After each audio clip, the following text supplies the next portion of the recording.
หรับนักเรียนเก่าไต้หวัน EP 2 คลิปนี้เราจะเดินทางจากไทเปด้วยรถไฟความเร็วสูงสู่เกาสงจังหวัดทางภาคใต้ของไต้หวันเราจะพักกันที่เกาสงหลายคืนเลยแรกนี้ก็ขอเริ่มต้นด้วยการเช็คอินแลนด์มาร์คและตะลุยวัดดังในเกาสงถ้าพร้อมแล้วก็มาเที่ยวไต้หวันตอนใต้ไปด้วยกันใน EP นี้เลยค่ะ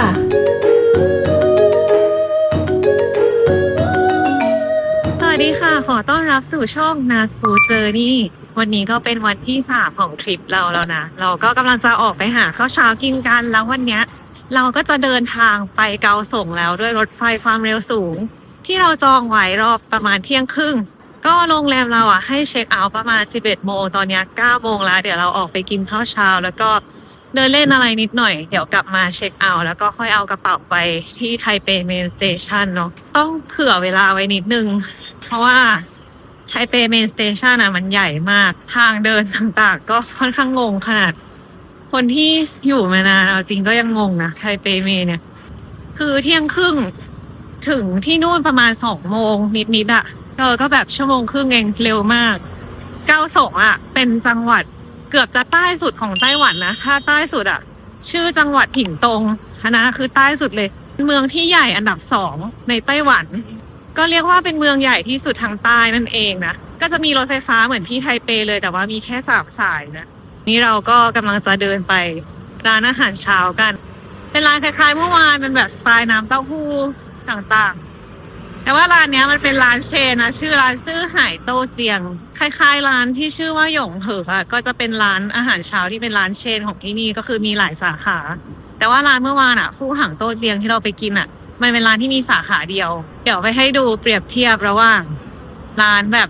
เชนกับร้านเมื่อวานที่มีสาขาเดียวว่าเป็นไงแต่เมนูก็มักจะใกล้เคียงกันนะร้านอาหารเช้าสไตล์ไต้หวันข้างหลังไทเปเมนสเตชันมันจะมีไทเปบัสสเตชันอยู่คืออันนี้เนี่ยอยู่ข้างหลังเลยอันนี้คือไทเปเมนสเตชันใช่ไหมแล้วนี่ก็บัสสเตชันสำหรับคนที่ไปเที่ยวเมืองใกล้ๆอย่างเช่นไปไถจงนั่งบัสไปก็แค่ประมาณ2 ชั่วโมงก็อาจจะมานั่งบัสเป็นตัวเลือกอีกทางหนึ่งได้เราก็เคยนั่งก็สะดวกดีนะมาขึ้นตรงนี้มาถึงแล้วนั่นคือร้าน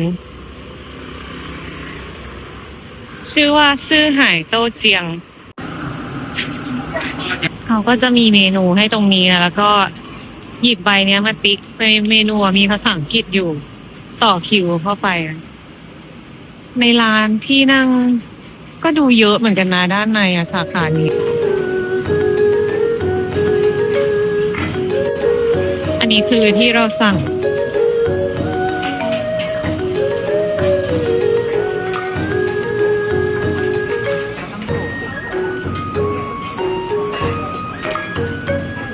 นี่ที่เราสั่งมาแล้วนะจะมีน้ำเต้าหู้ร้อนมีน้ำเต้าหู้เค็มอันนั้นปั้นปิ่งแล้วก็เสี่ยวหลงเปา8 ลูกน้ำเต้าหู้เค็มของร้านนี้เหมือนเนื้อจะน้อยกว่าร้านเมื่อวานนิดนึงใสๆกว่าแต่ก็เห็นเลยนะว่าเขาแบบตักน้ำเต้าหู้ราดลงไปไม่รู้ทำไมมันถึงกลายเป็นเนื้อสัมผัสแบบนี้ได้เสี่ยวหลงเปาร้านนี้ลูกใหญ่ดีนะเนี่ยดูทุกคนเทียบกับมีตะเกียบเทียบกับมือถือว่าลูกใหญ่เลยนะร้านเนี้ยแล้วก็ปั้นปิ่งมันคือเหมือนเป็นแบบแป้งเขาก็จะใส่ไข่เข้าไปด้านในอันเนี้ยเป็นอาหารเช้าสุดคลาสสิกเลยของคนไต้หวันร้านแบบคับแคบมากตอนนี้นั่งร่วมโต๊ะกับคนอื่นเลยต้องถ่ายเป็นมุมนี้เรามาชิมน้ำเต้าหู้เค็มกันอร่อยปั้นปิ่ง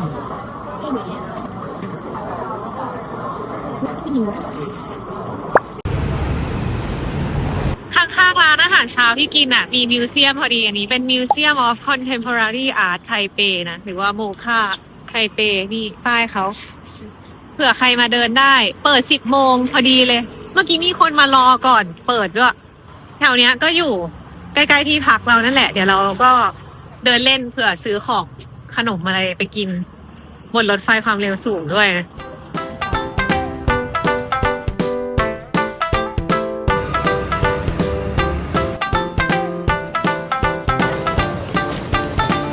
ตอนนี้เราก็ลงมาที่ไทเปเมนสเตชันแล้วนะเราเข้ามาในส่วนของที่เป็นเมโทรมอลล์มันก็จะมีของขายเยอะแยะเลยก็เดี๋ยวเดินเล่นในนี้ดูก่อนเพราะว่าข้างในใหญ่มาก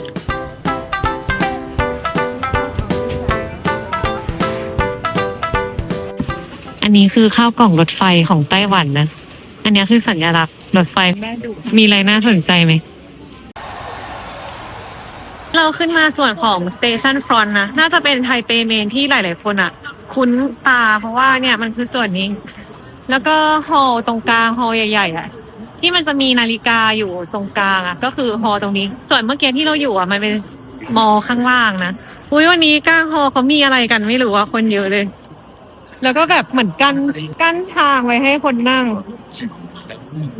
อ๋อเขามีแข่งเบสบอลแล้วเขาก็แบบเหมือนมาไลฟ์ให้คนมานั่งดูกันตรงนี้ดูดิ มีจอโปรเจคเตอร์ตั้งตรงกลางเป็นแบบแข่งเบสบอลสงสัยเป็นแมตช์ใหญ่มั้งของประเทศเขา คนก็มาเชียร์กันเยอะเชียร์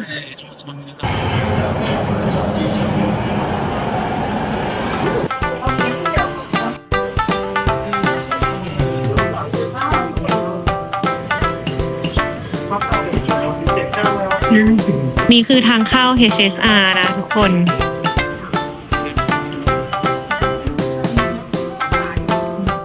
ตอนนี้เราก็แตะบัตรเข้ามาเรียบร้อยแล้ว คือบัตรอ่ะมันจะมี QR code อยู่ แล้วก็ใช้ QR code นั้นแตะเข้ามาได้เลย ถ้าแตะบัตรเข้ามาแล้วอ่ะข้างในมันไม่มีอะไรแล้ว มีแค่ Family Mart เพราะงั้นถ้าใครจะซื้อของกิน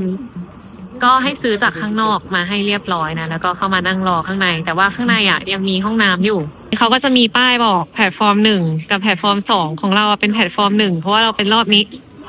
เที่ยง31นะรถขบวนที่129สถานีจัวอิงอ่ะก็คือที่เกาสงมันไม่ได้ใช้ชื่อสถานีเกาสงนะแบบไทเปเพราะงั้นอย่าสับสน ถ้าจัวอิงอ่ะก็คือที่เกาสงนี่แหละ แต่เดี๋ยวเราก็ไปกันแพลตฟอร์ม1ขบวนที่3รถไฟความเร็วสูงแต่ละขบวนอ่ะก็อาจจะใช้เวลาไม่เท่ากันได้คือมันขึ้นอยู่กับสถานีที่จอด อย่างคันที่เราจองอ่ะเรียกว่าเป็นคันที่เร็วที่สุดเลยเพราะว่าจะจอดแค่ไถจงแล้วก็เกาสงเลย แต่บางคันอ่ะอย่างเช่นตรงเนี้ยเห็นไหมว่า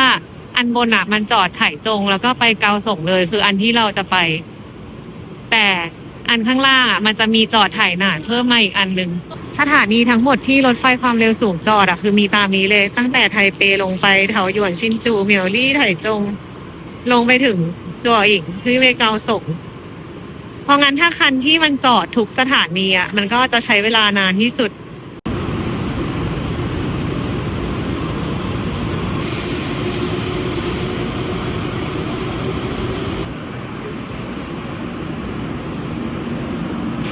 ออกตรงเวลาเป๊ะเลย เที่ยง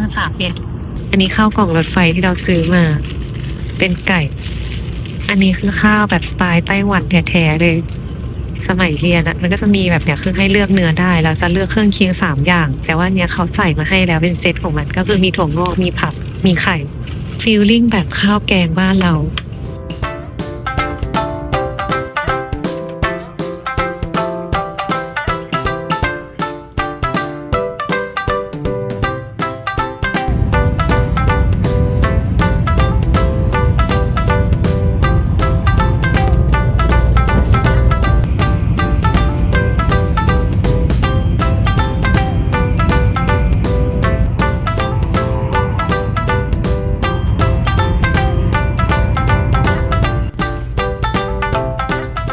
ตอนนี้เราก็มาถึงเกาสงเรียบร้อยแล้ว เราอยู่ที่สถานีรถไฟความเร็วสูงจัวอิงเดี๋ยวเราก็จะต้องต่อรถไฟจากสถานีจัวอิงเข้าไปที่สถานีเกาสงแล้วไปที่โรงแรมของเรานี่คือทางไป MRT Exit 2นะไปห้างชินคงมิซูโคชิได้ด้วย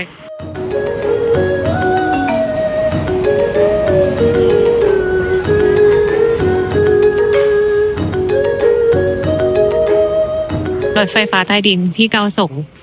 หลักๆจะมี2สายมันตัดกันที่สถานีฟอร์โมซาบูเลวาร์ดส่วนเราจะไปลงที่เกาสงเมนสเตชันก็นั่งจากจัวอิงไป5สถานีเราออกจากรถไฟใต้ดินสถานีเกาสงเมนสเตชันมาละแล้วก็ฝั่งนี้เป็นสถานีรถไฟ TRA สถานีเกาสงคือสถานีรถไฟฉึกฉักอะเราก็เลือกพักที่นี่เพราะว่าเดี๋ยวเวลาแบบไปเที่ยวไถหนานะมันก็จะสะดวกเพราะว่าจะมานั่งรถไฟอันนี้นะแต่พอมาถึงเกาสงอะอากาศอุ่นขึ้นเยอะมากน่าจะต่างกับไทเปเกือบ10องศาได้คือมาที่เนี่ยมันประมาณ20กว่าองศาที่ไทเป10กว่าองศาใช่ปะ แล้วก็ออกจากไทเปปุ๊บนะแดดแรงเลยคือทางเหนือของไต้หวันนะมันจะมีข้อเสียคือฝนตกเยอะ แต่พอออกนอกไทเปมาสักแบบเถาหยวนลงไปเงี้ยฝนมันก็จะเริ่มน้อยลงบางคนก็จะชอบอากาศทางภาคกลางภาคใต้ของไต้หวันมากกว่าเพราะว่าอากาศดีกว่าแล้วก็ฝนน้อยนะแดดดีไทเปแบบฝนเยอะมากสถานีเกาสงเมนสเตชันนะใหญ่มากเลยข้างหลังดูดิแล้วก็ดูใหม่ด้วยนี่เจอแล้วโรงแรมเราแม่จองมาติดกับสถานีเลยก็คือโรงแรมนี้สถานีอยู่ฝั่งนี้โรงแรมเราอยู่แค่นี้ สะดวกดีมากนะเดี๋ยวเราข้ามไปเช็คอินกันแม่ดูดิมันมีสกายวอล์คข้างบนด้วยอ่ะเราก็เช็คอินเข้าโรงแรมที่เกาสงเสร็จเรียบร้อยแล้วนะนี่ก็เข้าห้องมาแล้วเดี๋ยวก็พาดูห้องกันซะหน่อยเข้ามาถึงก็จะเห็นนี่เลยอ่างล้างหน้าที่แยกมานะอยู่ฝั่งนี้แล้วก็ด้านซ้ายอ่ะเป็นห้องน้ำที่นี่ก็มีอ่างเหมือนกัน แล้วก็มีแชมพูสบู่ครีมนวดครบห้องน้ำก็ไม่ใหญ่เท่าไหร่ประมาณนี้เราก็จองเป็น2 เตียงแบบนี้นะ มีระเบียงด้วยเดี๋ยวออกไปดูวิวกัน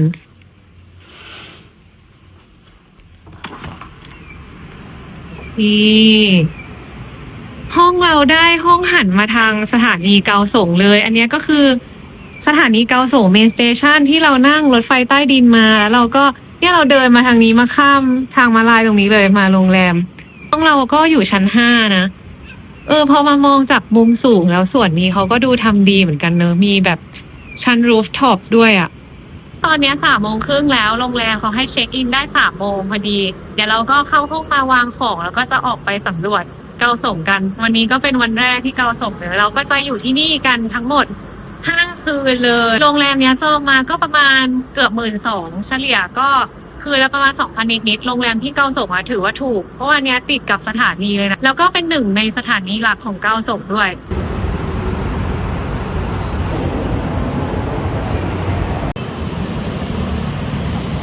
เราก็เดินออกมาจากโรงแรมแล้วเรากำลังจะเดินไปซานฟงเทมเพลเป็นจุดหมายแรกของที่เกาสงกันนะคือวัดเนี้ยอยู่ระหว่างสถานีเกาสงกับสถานีฟอร์โมซาบูเลวาร์ดเป็นวัดที่มีทะเลโคมแดงเคยเห็นในรูปดูสวยมากนะเดี๋ยวเราก็จะเดินไปกันบรรยากาศเมืองเกาสงก็จะประมาณนี้เราก็ค่อยๆเดินไปกันจะได้เดินชมเมืองเขาไปด้วยนะเพราะว่าวันนี้เป็นวันแรกที่มาถึงใช่ไหมเราก็จะได้รู้ว่าแถวโรงแรมมีอะไรกินบ้างพวกร้านข้าวเพราะว่าเราอยู่ที่นี่กันตั้ง5 คืนเราก็เดินสำรวจเมืองเขาซะเลยข้างหน้าเขามีการแสดงอะไรอยู่พอดีบรรยากาศจีนสุดๆนี่สวยไหมทางเข้าวัดซานฟง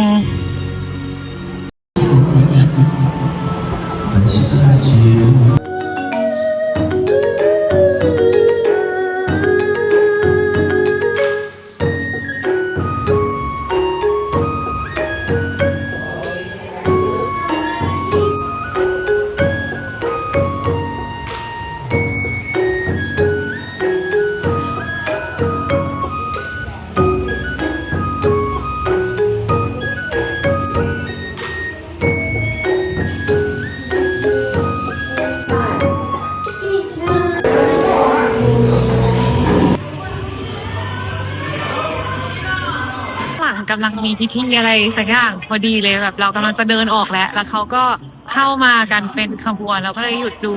แป๊บหนึ่งนะว่าแบบเป็นพิธีอะไรเราออกมาจากวัดแล้วนะตะกี้เขามีบางส่วนที่รีโนเวทอยู่ชั้น2อ่ะก็เลยขึ้นได้แค่ข้างหลังแต่ว่าไม่สามารถขึ้นไปตรงที่แบบจะมองเห็นทะเลโคมแดงไปสวยๆได้อ่ะเสียดายหลังจากนี้ถ้าเขารีโนเวทเสร็จแล้วถ้าใครมาก็ลองขึ้นไปชั้น2ดูก็จะเป็นแบบทะเลโคมแดงสวยๆเลยตอนนี้ก็เกือบ5 โมงแล้วเราก็เลยกะว่าจะเดินไปไนท์มาร์เก็ตกันนะเลี้ยวเผอไนท์มาร์เก็ตอยู่แถวๆสถานีฟอร์โมซาบูเลวาร์ด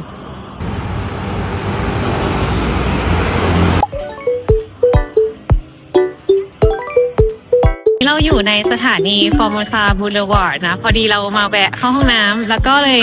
มาเช็คอินที่จุดเช็คอินในสถานีก็คืออันนี้นี่เองทำจิตรกรรมอันนี้ไว้อะตรงกลางสถานีเลยในสถานีก็มีฟู้ดคอร์ทเล็กๆด้วยมีร้านอยู่ประมาณ10 ร้านได้นะแล้วก็มีโต๊ะคือจะนั่งข้างในร้านก็ได้หรือนั่งด้านนอกก็ได้มั้งไปเดินวัดสันเราก็มาอยู่ตรงทางเข้าตลาดยิ้วเหอเรียบร้อยแล้วเขาก็ตั้งกันเสร็จแล้วแหละคนก็เริ่มมาละเดี๋ยวเราก็จะไปเดินกินในตลาดกันคือส่วนหลังจากตรงนี้เข้าไปอ่ะเขาก็จะไม่ให้รถเข้าแล้วนะเป็นถนนยาวๆแล้วก็มีร้านสองข้างทางไม่มีหน้ากิน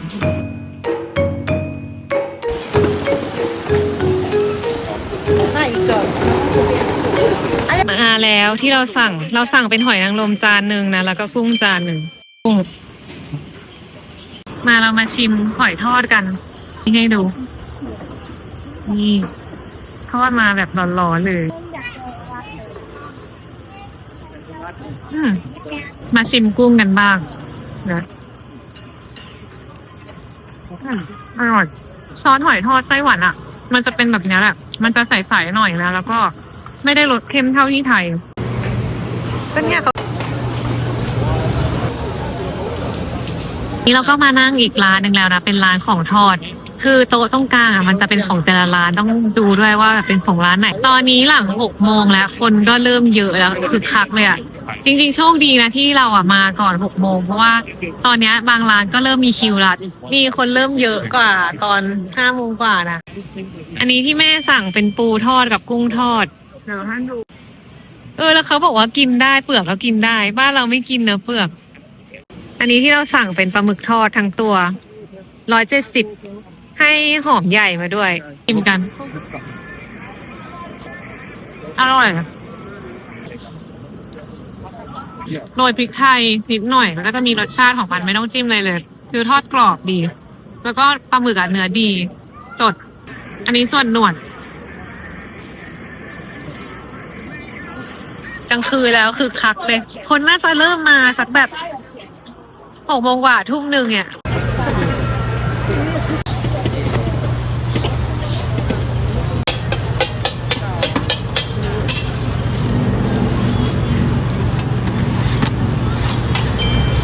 หั่นใหญ่แม่มีเจ้าทำไมแพงถูกเลยแพง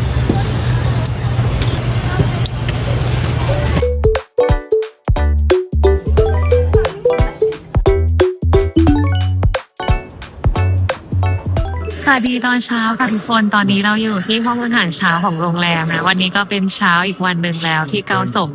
เป็นวันที่4ของเราที่ไต้หวันนะโรงแรมเนี้ยที่เราจองมามีอาหารเช้าเราก็เลยมากินอาหารเช้ากันอยู่หลูโร่ป้าแล้วเราใส่ไข่เข้าไปหลูโร่ป้าเนี่ยเรียกว่าเป็นเมนูท้องถิ่นของไต้หวันเลยเป็นอะไรที่คนไต้หวันอะกินบ่อยๆกินในชีวิตประจำวันอะไรอย่างนี้แล้วร้านหลูโร่ป้าก็มีเยอะมาก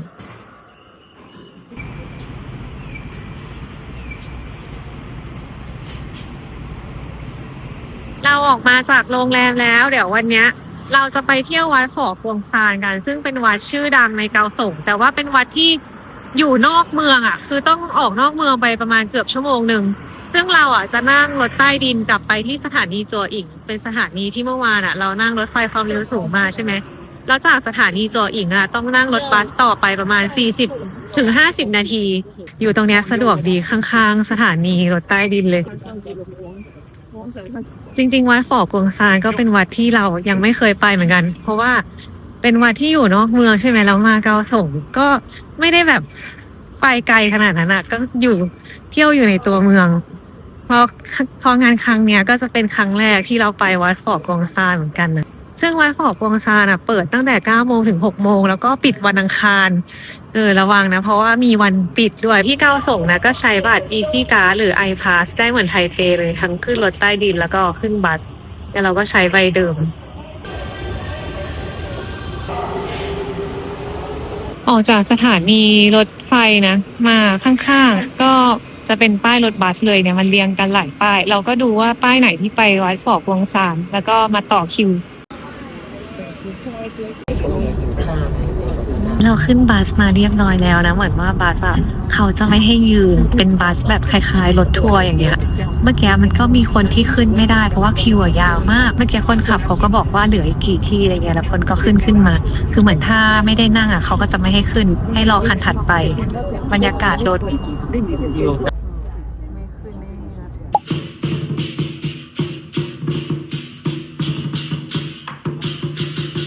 เรามาถึงวัดขอพวงซาแล้วจริงๆนั่งรถมาเร็วกว่าที่คิดนะใน Google Map อะมันบอกว่า40นาทีแต่นั่งจริงๆแค่ครึ่งชั่วโมงเท่านั้นเองรถบัสเข้ามาจากทางประตูนั้นนะเป็นประตูใหญ่แล้วนี่เดินเข้ามาเขากำลังมีพิธีอะไรสักอย่างเพราะวันนี้เป็นวันอาทิตย์ด้วยมั้งเหมือนจะมีงานใหญ่เลยอะ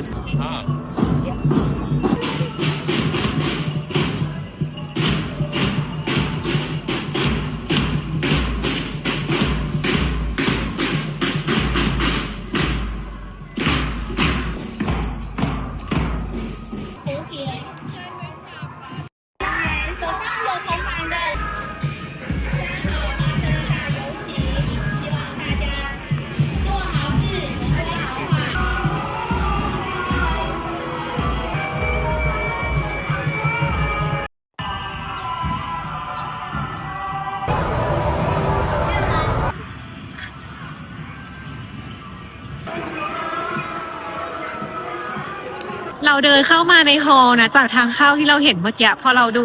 ขบวนเสร็จใช่ไหมเราก็เดินเข้ามามีร้านค้าด้วยนะมีร้านอาหารเป็นอาหาร vegetarian อยู่ชั้น2แล้วก็มีร้านขนมมีสตาร์บัคอยู่ข้างหน้าด้วยเนี่ยแล้วก็มีร้านชาเข้ามาข้างในดูยิ่งใหญ่มากเลยอะฮอลล์เขาทำสวยด้วยแล้ววันนี้เป็นวันอาทิตย์คนเยอะมาก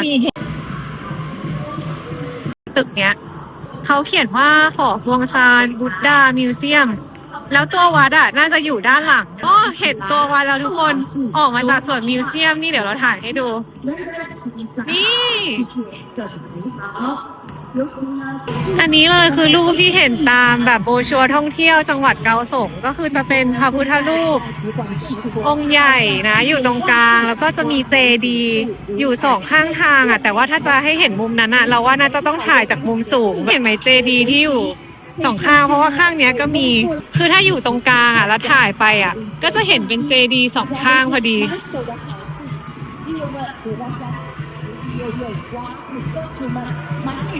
เขามีเจดีย์8เจดีย์นะก็แบบตามเลขมงคลของจีนบังเอิญได้มาช่วงที่เขามีงานพอดีคือคึกคักเลยคนก็เยอะด้วยแล้วเป็นวันอาทิตย์ด้วยมั้งเนี่ยเขาก็เดินขบวนจากตั้งแต่หน้าวัดเลยก็คือเมื่อกี้ที่เราดูกัน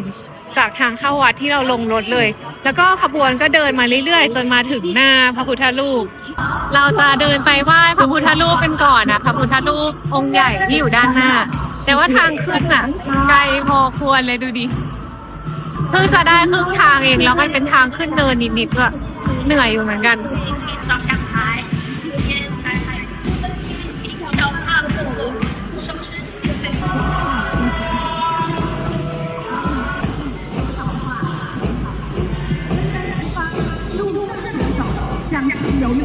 好，这样的话，花车游行，我们。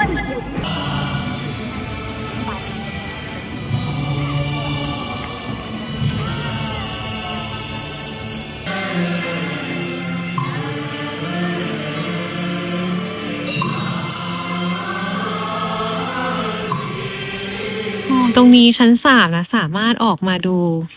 พระพุทธรูปได้จะเป็นเทอร์เรสชั้นบนพอดีตรงนี้เขาเขียนว่าพระพุทธรูปฝอกวงเป็นพระพุทธรูปนั่งที่ใหญ่ที่สุดในเอเชีย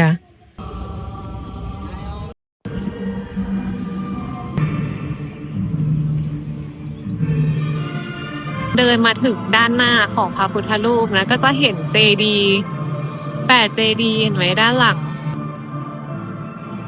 เทอร์เรสเขาคือรอบเลยนะ4 ทิศก็สามารถเดินชมวิวแต่ละด้านได้แต่ว่าด้านเนี้ยคือด้านหน้าเดี๋ยวเราก็จะลงทางนี้กันนะเดินลงบันไดเมื่อกี้ขึ้นลิฟต์จากข้างในฮอลล์มา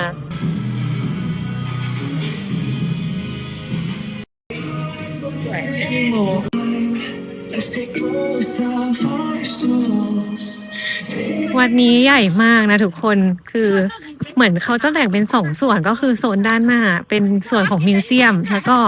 ส่วนด้านหลังก็คือจะเป็นส่วนที่ประดิษฐานของพระพุทธรูปใช่ไหมแล้วตรงฮอลล์นั่นน่ะด้านในก็ยังมีพระพุทธรูปองค์เล็กที่สามารถเข้าไปกราบไหว้ได้เมื่อกี้เราก็เข้าไปกราบพระอะไรเรียบร้อยแล้วเดี๋ยวเราก็จะเดินกลับไปในส่วนของมิวเซียมเอาแค่ทางเดินตรงกลางวัดตรงเนี้ยก็ยาวมากแล้วเนี่ยเดินมาไกลมากทุกคนเห็นไหมข้างหลังนี่ยังต้องเดินต่อไปอีกนะถึงจะกลับไปส่วนมิวเซียม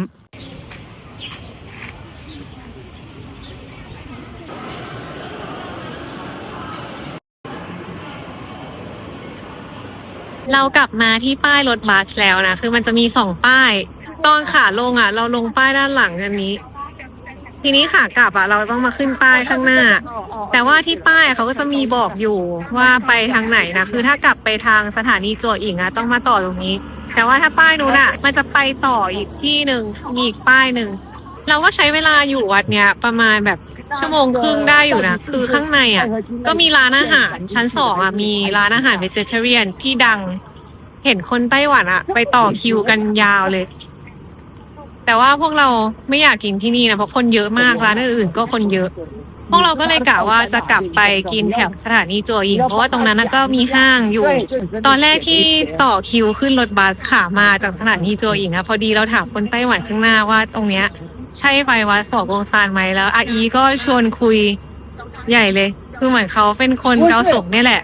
แล้วก็แนะนำว่าเนี่ยร้านอาหารชั้นสองที่เป็นเวจิเทเรียนที่เนี่ยดังมากแบบให้มากินสิเพราะว่าเหมือนเป็นบุฟเฟ่คนละ150อะไรอย่างงี้มั้งเพราะว่าที่วัดอะก็จะเป็นอาหารแบบเวจิเทเรียน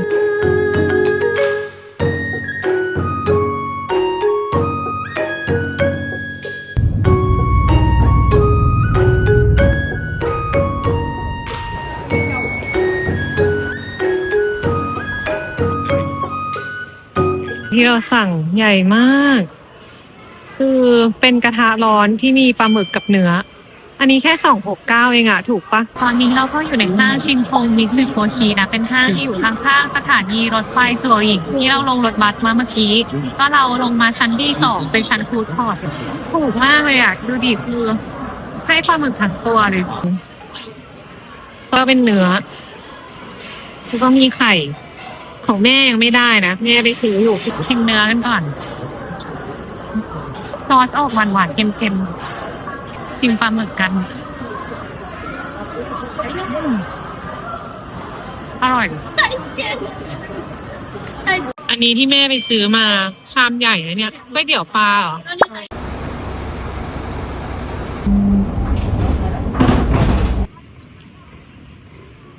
ตอนนี้เราลงรถบัสมาแล้วนะนั่งสาย R35 จากสถานีจั่วหญิงเหมือนเดิมก็คือไปรอบริเวณเดิมเลยแต่ว่าคนละป้ายสาย R35 มาลงตรงโลตัสฟอน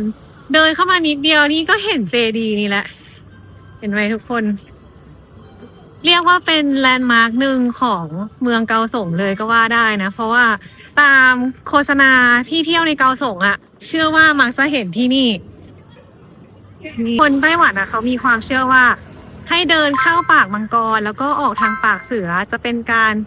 ปัดเป่าสิ่งชั่วร้ายออกไปแล้วก็ทำให้เราโชคดียิ่งขึ้นก็จะมีที่เที่ยวตามรอบๆของโลตัสฟอนนะแต่ว่าที่เที่ยวหลักก็จะมี3ที่นี้แหละก็คือเจดีนี้แล้วก็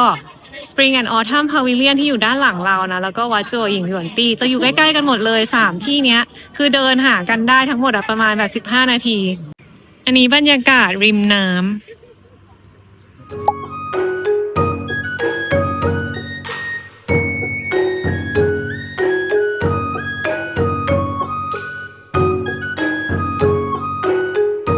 จริงๆทางเดินตรงเนี้ยเขาก็ทำสวยนะทำเป็นซิกแซกมาเดี๋ยวเรากำลังจะเดินเข้าปากมังกรกันนะเราไปออกทางปากเสือเข้าปากมังกรแล้วตอนนี้ด้านบนของเจดีมังกรกับเสือเนี่ยจะเป็นจุดชมวิวโลตัสฟอนตอนนี้เราอยู่ที่ชั้นบนของเจดีมังกรกับเสือนะเข้าทางปากมังกรกับปากก็จะเป็นเจดีที่เราสามารถเดินขึ้นมาชมวิวได้เดี๋ยวเราถ่ายรูปแล้วก็ลงไปกันจะได้ไปออกทางปากเสือ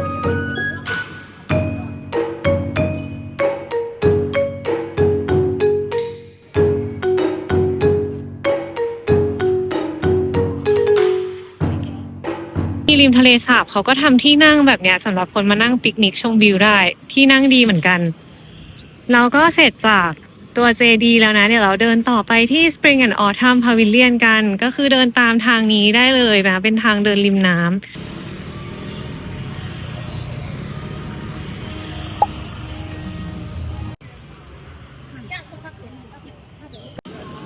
แต่ตรงนี้ก็เดินเข้าทางปากมังกรเหมือนกันแต่ไม่ได้มีเสือละ มีมีแต่มังกรนะข้างในเขาก็มีแบบจิตรกรรมฝาผนัง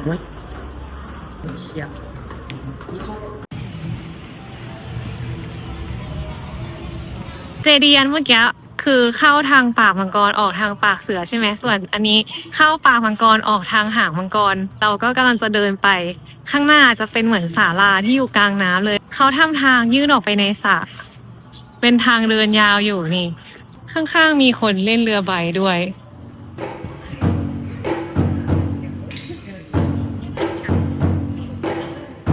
ศาลาตรงกลางนี้มีที่นั่งพักพอดีเลยเราก็เลยมานั่งพักกันซะหน่อยนะความที่อยู่ในศาลาก็เลยไม่โดนแดดลมก็จะเย็นๆนั่งสบายเลยเขาทำที่นั่งรอบศาลาเลยอะแต่ว่าฝั่งโน้นอาจจะโดนแดดฝั่งเนี้ยไม่โดนแดด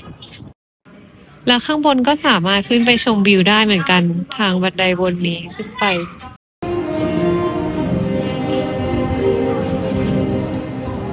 เข้าทางปากมังกรไปแล้วก็เราก็เดินไปถึงศาลาโน่นแล้วขาออกอะเราก็ออกมาจากตรงทางเดินนี้นะ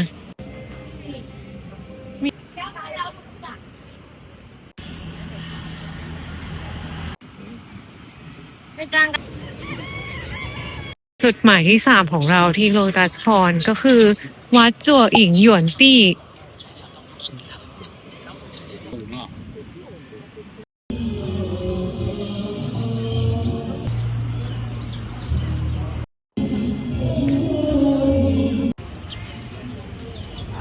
เราก็มาถึงจุดหมายที่3หรือจุดหมายสุดท้ายของเราที่โลตัสพรแล้วนะทุกคนก็คือวัดจั่วหญิงหยวนตี้จะมีเทพเจ้าเสวียนอู่องค์ใหญ่เลยเป็นเทพเจ้าในลัทธิเต่าเลยตัววัดก็จะอยู่ด้านหลังนะตัววัดอยู่บนฝั่งแล้วอันเนี้ยเขาเป็นทางเดินที่ทำยื่นออกมาในสระเราก็จะเห็นตัว Spring and Autumn Pavilion แล้วก็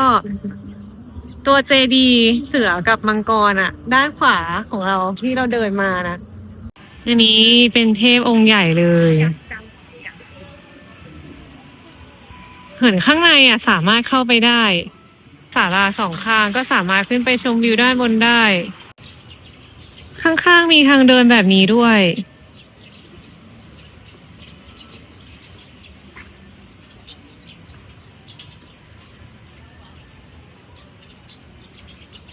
โหเขาเหมือนแบบมีคนเขียน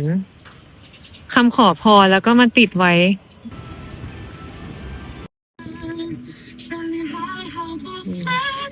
ซื้อน้ำอ้อยกินอยู่ตรงข้างทางพอดีเนี่ย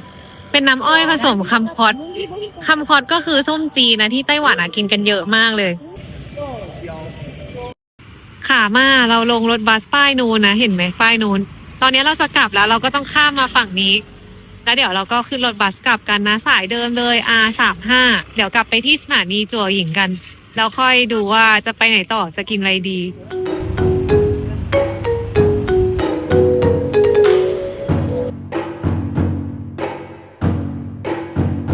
ตอนนี้เราลงมาจากสถานีเกาสงอารีนานะเรานั่งรถไฟฟ้าใต้ดินจากสถานีจั่วหญิงแค่2สถานีเองเพื่อจะมาไนท์มาร์เก็ตอีกที่หนึ่งคือเมื่อวานเราไปลิ่วเหอไนท์มาร์เก็ตที่อยู่ใกล้ๆสถานีฟอร์โมซาบูเลวาร์ดใช่ไหมส่วนวันนี้เราจะมารุ่ยเฟิงไนท์มาร์เก็ตเดี๋ยวเปรียบเทียบกันนะว่าเทียบกับตรงลิ่วเหอที่ไหนจะแบบดีกว่าของกินมากกว่าแต่เดี๋ยวเราไปหาของกินกันตอนนี้6 โมงนิดๆละนี่เขามีซอยเล็กๆเข้าไปอีกบรรยากาศแอบคล้ายตลาดกลางคืนที่ไทยพวกแบบตลาดรถไฟอะไรอย่างเงี้ยเนี่ยคือแบ่งเป็นซอยเล็กๆแต่ว่านี้ดีนะเขาจัดเป็นระเบียบกว่าที่ลิ่วเหอเพราะว่าอันนั้นคือตั้งริมถนน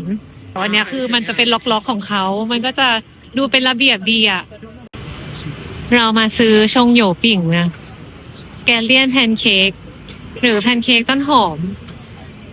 คือแต่ละร้านก็จะทำสไตล์ไม่เหมือนกัน อันเนี้ยเป็นแบบเหมือนทอดทั้งแผ่นเลย แล้วก็เราเลือกเพิ่มไข่ คือเขาใส่ไข่อยู่แล้ว1 ฟอง อันเนี้ย เราใส่ไข่เพิ่มไปอีกเป็น2 ฟอง ทาซอส แล้วก็เลือกได้ว่าเผ็ดน้อยเผ็ดกลางเผ็ดมาก เราก็เลือกเผ็ดน้อย นี่ได้มาแล้วร้อนมาก เดี๋ยวรอให้หายร้อนสักหน่อยหนึ่งค่อยกิน